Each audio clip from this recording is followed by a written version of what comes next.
Bharat petroleum के Raichur depot को विस्तार देने के लिए उसको कलबुर्गी में स्थापित किया जा रहा है।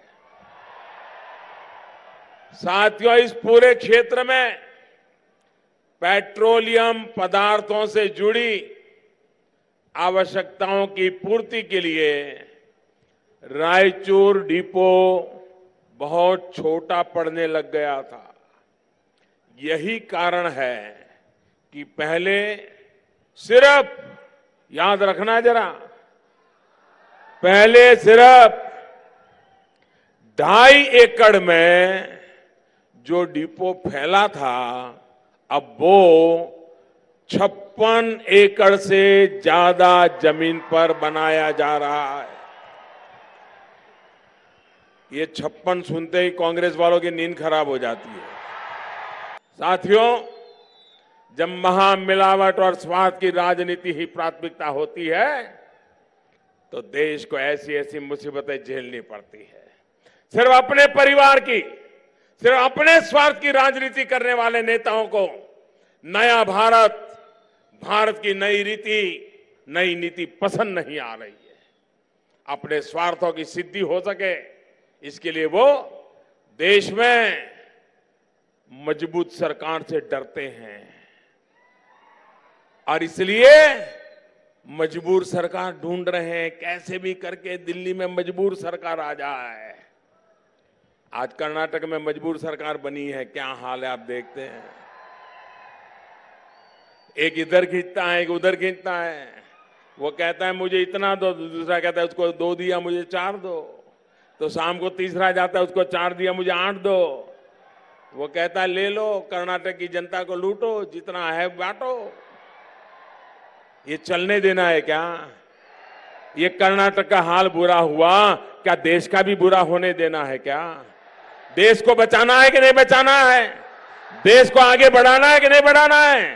देश को मजबूत बनाना है कि नहीं बनाना है? आपके बच्चों के भविष्य को मजबूत बनाना है कि नहीं बनाना है? आपकी माता बेटियों की सुरक्षा होनी चाहिए कि नहीं होनी चाहिए? देश सुरक्षित रहना चाहिए कि नहीं रहना चाहिए? देश आन बान से आन आगे बढ़ना चाहिए कि नहीं बढ़ना चाहिए?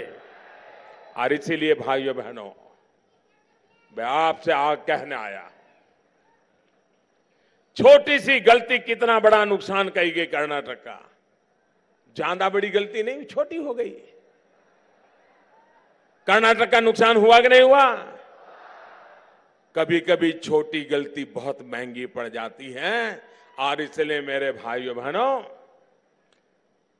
30 साल के बाद दिल्ली में देश को पूर्ण बहुमत वाली सरकार मिली है। और पूर्ण बहुमत वाली सरकार कैसी पूर्णता के साथ आगे बढ़ती है वो आप हर दिन देख रहे हैं। अगर आधी अधूरी होती तो वो भी आधी अधूरी करके आ जाती।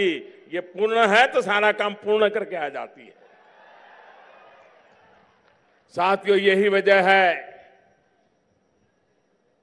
कि मोदी उनके लिए परेशानी का कारण बन गया है। और इसलिए वो दिन रात एक ही काम, मोदी हटाओ, मोदी हटाओ।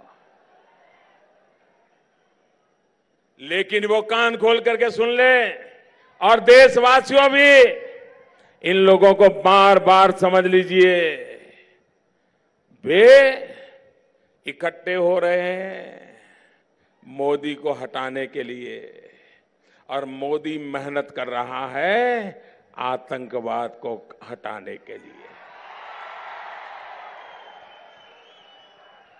देश से आतंकवाद जाना चाहिए, देश से गरीबी जानी चाहिए, देश से भ्रष्टाचार जाना चाहिए। इसी मकसद से मैं काम कर रहा हूं।